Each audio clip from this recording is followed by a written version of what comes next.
New Zealand पानी की मार झेल रहा है, वहीं तुर्की और सीरिया में भूकंप के बाद चारों तरफ सिर्फ बर्बादी दिखाई दे रही है। 7 दिन पहले 2 बड़े भूकंप ने दोनों देशों के हजारों लोगों को मौत की नींद सुला दिया। हालात ये हैं कि अभी भी रेस्क्यू ऑपरेशन जारी है और इस दौरान मलबे के अंदर से लाशों का निकलने का सिलसिला भी जारी है। हमारे संवाददाता प्रणय उपाध्याय और कैमरा पर्सन मान बहादुर पिछले 6 दिनों से भूकंप के एपिसेंटर ग्राउंड जीरो से रिपोर्ट कर रहे हैं। इस दौरान लोगों की चीत्कार दिखाई दी, उनकी बेबसी नजर आई, जबकि कई जगहें ऐसी थीं जहां एक एक सांस को बचाने की जद्दोजहद अब भी जारी है। कुछ जगहों पर तो अब भी मदद की दरकार है, लेकिन इस बार प्रणय उपाध्याय ने जो रिपोर्ट भेजी वो तबाही के मैग्नीट्यूड को बयां करती है।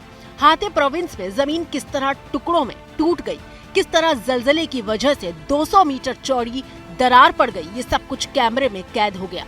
मैं इस वक्त जिस खाई में खड़ा हूं, ये खाई तुर्की की जमीन पर 6 फरवरी 2023 की सुबह से पहले नहीं थी।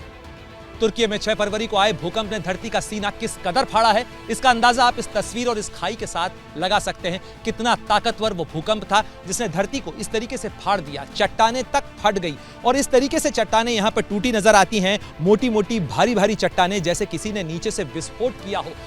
फ्रीडम ऐप से सीखकर क्या आपने मशरूम खेती शुरू की है क्या? अगर ऐसा है तो 1 करोड़ फ्रीडम ऐप के जो ग्राहक हैं उनको बिना किसी खर्चे के आप इसे बेच सकते हैं। डायनामाइट लगाया हो, और वाकई में कहा जाता है कि इस भूकंप की ताकत कई एटम बम के बराबर थी और इस एटम बम का धमाका कितना ताकतवर था, कितना जोरदार था, वो यहाँ पर देखकर अंदाजा लगाया जा सकता है। ये खेत था जो अब फट चुका है, पूरी तरीके से टूट चुका है और कई 100 मीटर नीचे गहरे गड्ढे हो चुके हैं और लगातार यहाँ पर आफ्टर शॉक्स आ रहे हैं। एक्सपर्ट्स का मानना है कि कई जगहें तो ऐसी हैं जहां इससे भी ज्यादा तबाही मची, क्योंकि जमीन के काफी नीचे जब काफी एनर्जी इकट्ठा हो गई, प्लेट्स के बीच फ्रिक्शन के चलते एनर्जी को रिलीज होने का मौका नहीं मिला, तब करीब 2 भूकंप के जरिए ये ऊर्जा बाहर निकली और इसी का असर खेत से लेकर रोड और पहाड़ों के अंदर तक दिखाई दिया। और आप देखिए कि ये दूर दूर तक आपको फटी हुई जमीन नजर आती है। दरअसल ये 6 फरवरी 2023 की सुबह यहाँ पर नहीं थी। नक्शे को बदल दिया है तुर्की के इस भूकंप ने, और किस तरीके से नक्शा बदला है उसका अंदाजा आप लगा सकती हैं। बड़ी बड़ी चट्टानें फट गई हैं, ऐसा लगता है नीचे से किसी ने डायनामाइट लगाया था, किसी ने बम लगाया था। और कहा भी जा रहा है कि ये जो भूकंप आया था 6 फरवरी की सुबह, इसकी ताकत करीब करीब 500 एटम बम के बराबर थी। और इन तस्वीरों से आप अंदाजा लगा सकते हैं कि अगर धरती के अंदर इस तरीके की हलचल हो रही थी।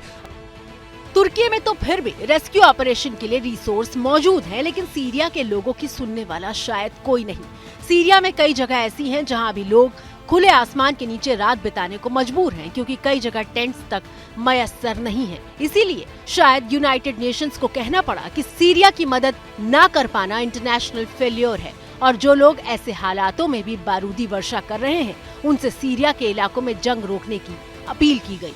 इस बीच ऑपरेशन दोस्त के चलते भारत की तरफ से 7वीं फ्लाइट पहुंची, जिसमें 23 टन राहत सामग्री सीरिया के लिए थी। यानी ऐसे वक्त पर जब दुनिया के कई मुल्क सीरिया की जमीन पर ऑपरेशन चलाने से बच रहे हैं, तब भारत की तरफ से सीरिया के लोगों के लिए मानवीय सहायता लगातार भेजी जा रही है।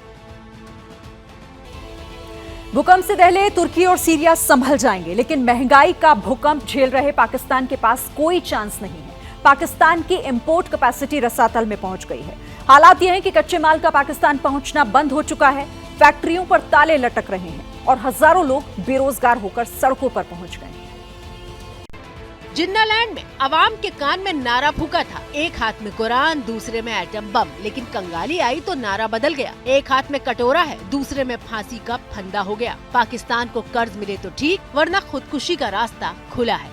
आम आदमी का गुजरोकात कैसे हो रहा है? सर, आम आदमी का तो 2 वक्त की रोटी खाना मुश्किल हुआ पड़ा है। हर चीज महंगी है, पेट्रोल महंगा, और मजीद सुना है कि 300 से ऊपर जाएगा, डॉलर भी जाएगा। हर चीज इतनी महंगी, आटा नहीं मिल रहा, ये गैस नहीं मिल रही, सब कुछ खाने पीने का जो है ना बहुत मुश्किल है। मैं इधर आता हूँ इस टाइम 2-3-4 घंटे के लिए, और रोजी कमानी बहुत मुश्किल हुई पड़ी है। इसकी वजह है पाकिस्तान का खजाना, जिसमें हाकिमों ने सिर्फ पाकिस्तान के कफन लायक डॉलर छोड़ा है, बाकी वो लूट चुके हैं। नतीजा यह है कि आम आवाम की थाली से रोटी गायब है, पंप से पेट्रोल गायब है, महंगाई आसमान पर है और तालों का धंधा चकाचक है, क्योंकि कारोबार का शटर डाउन हो रहा है। ये आप बाजार देख रहे हैं, बिल्कुल सुनसान पड़ा हुआ है, और इसी वजह से ये सारा महंगाई इतनी ज्यादा है कि नौकर पेशा लोग भी रो रहे हैं, जो दिहाड़ीदार है वो भी रो रहे हैं, बल्कि लोग भीख मांगने पर मजबूर हैं। सर कारोबार के हालात खुद ही दे सकते हैं कि आपने जिस तरह पहले बताया कि पूरे पाकिस्तान से लोग आते हैं। ठीक है। आपने फिर भी कम बताया, पूरे दुनिया से लोग आते हैं कारखानों में। ठीक है। आजकल इसकी हालात देखिए, जैसे वीरान खंडर होते हैं उस सबके हालात।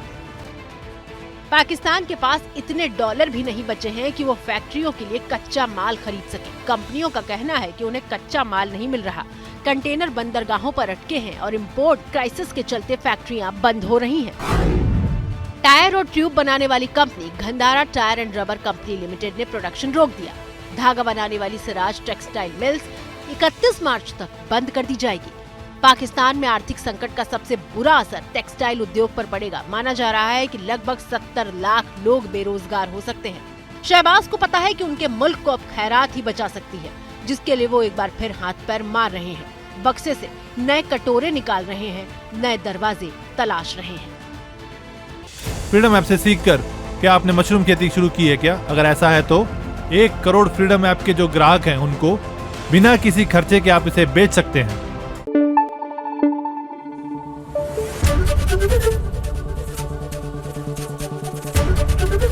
एबीपी न्यूज आपको रखे आगे।